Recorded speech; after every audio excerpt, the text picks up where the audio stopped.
Assalamualaikum warahmatullahi wabarakatuh.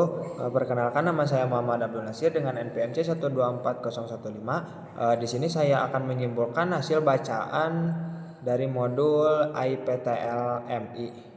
Jadi bisa disimpulkan pada modul pertama, yaitu berjudul konsep dasar toksikologi klinik. Bisa disimpulkan modul ini membahas dasar-dasar ilmu toksikologi, yaitu ilmu yang mempelajari racun, sumber racun, mekanisme kerja racun di dalam tubuh, serta dampaknya terhadap kesehatan. Dijelaskan juga proses ADME, yaitu absorpsi, distribusi, metabolisme, dan ekskresi. Faktor yang mempengaruhi toksisitas itu Faktor yang mempengaruhi toksisitas, jenis efek toksik, serta parameter seperti LD50, LC50, ED50, bioakumulasi, dan biomagnifikasi. Jadi modul ini mempelajari dasar-dasar dalam memahami diagnosis dan penanganan keracunan. Yang modul kedua itu yang berjudul logam berat. Dalam modul kedua ini memiliki beberapa bab, yaitu bab pertamanya itu logam berat arsen atau AS. Bisa disimpulkan, Ares ini merupakan logam berat yang bersifat toksik dan dapat menyebabkan kerusakan berbagai organ. Pemeriksaan arsen ini dilakukan menggunakan metode Guthgeit, Plateman, Sindey, Kaye, dan Sanger Black berdasarkan perubahan warna atau pembentukan endapan sebagai indikator adanya arsen. Kemudian bab yang keduanya itu logam berat raksa atau Hg.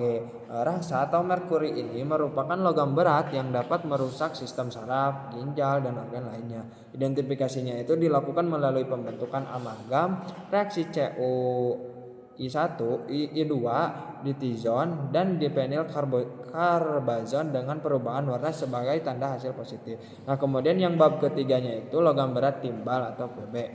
Timbal ini merupakan logam berat yang menyebabkan gangguan saraf, ginjal, darah, dan pertumbuhan anak. Pemeriksaannya itu dilakukan secara kualitatif menggunakan reaksi warna dan secara kuantitatif menggunakan spektrometer serapan atom atau AAS. Kemudian modul ketiga yaitu pestisida. Jadi pada pestisida ini memiliki judul keracunan pestisida. Bisa disimpulkan, pestisida ini digunakan untuk mengendalikan hama, namun residunya dapat menyebabkan keracunan. Pestisida organofosfat bekerja dengan menghambat enzim asetilkolinesterase sehingga mengganggu sistem saraf. Diagnosis ini dilakukan untuk melalui pemeriksaan aktivitas asetilkolinesterase darah menggunakan metode reaktif Paper, tintometer, Edison, dan Akos. Kemudian modul keempatnya itu cyanida dan karbon monoksida. Pada bab pertama yaitu analisa cyanida. Bisa disimpulkan cyanida ini merupakan racun yang bekerja cepat dengan menghambat respirasi sel, sehingga sel tidak dapat digunakan oksigen untuk menghasilkan energi.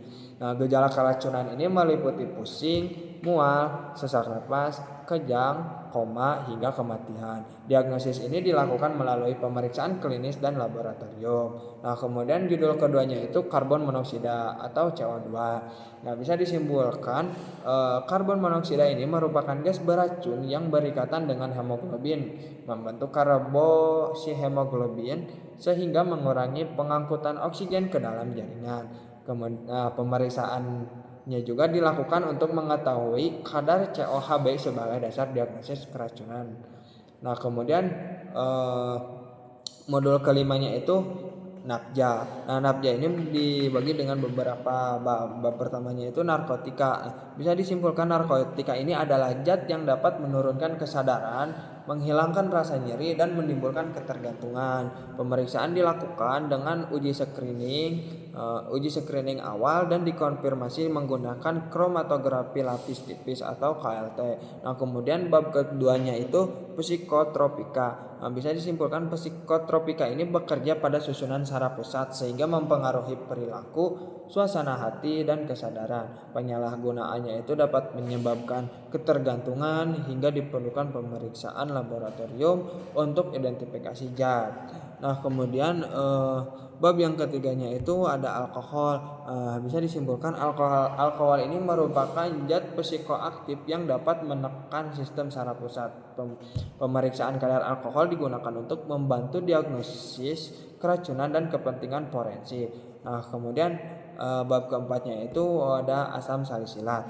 Asam salisilat ini bisa disimpulkan asam salisilat dapat menyebabkan keracunan apabila digunakan dalam dosis berlebihan. Identifikasinya itu dilakukan menggunakan metode veriklorida dan Trinder melalui perubahan warna sebagai indikator adanya asam salisilat dalam tubuh.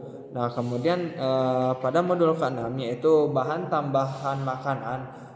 Bahan tambahan makanan ini ada beberapa bab. Ya, bab pertamanya itu adalah formalin. Nah, formalin ini merupakan bahan pengawet yang tidak boleh digunakan pada makanan. Paparan formalin dapat menyebabkan iritasi hingga kerusakan organ.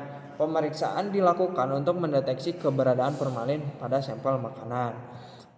Nah, kemudian judul keduanya itu adalah ada borak. Nah, borak ini bisa disimpulkan borak merupakan bahan kimia yang sering disalahgunakan sebagai pengenyal makanan. Penggunaan borak dapat menyebabkan gangguan pencernaan, ginjal, dan hati. Pemeriksaan ini dilakukan menggunakan uji kualitatif berdasarkan perubahan warna. Nah, kemudian ada bab ketiga yaitu pewarna berbahaya. Bisa disimpulkan pewarnanya itu seperti rodamin B, metanyl yellow, dan metanyl yellow merupakan pewarna industri yang dilarang digunakan pada makanan. Pemeriksaannya itu bertujuan mengidentifikasi adanya pewarna berbahaya melalui metode uji warna untuk melindungi keamanan pangan. Mungkin cukup sekian kesimpulan dari saya. Mohon maaf apabila banyak kekurangan karena saya juga masih dalam tahap belajar. Sekian, wassalamualaikum warahmatullahi wabarakatuh.